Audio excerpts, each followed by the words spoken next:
এই যে আমাদের বাড়ি, এই যে এই পাশে নাইকুল গাছ আছে, খেজুর গাছ আছে, তার খাম্বা গাছটা আছে। আর ওই পাশে ওই যে পাইপের এই পাশে দেখা যায় মুড়া দেখা যায়। এই থেকে এই পর্যন্ত রাস্তা থেকে শুরু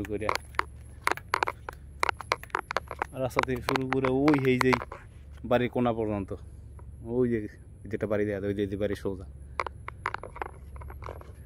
এখানে আমার ঘরের চিহ্নও নাই।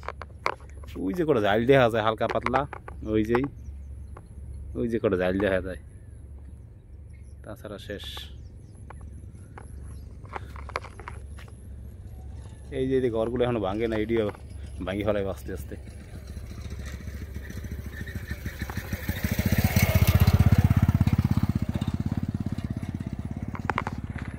এই দুইটা গ্রাম সহ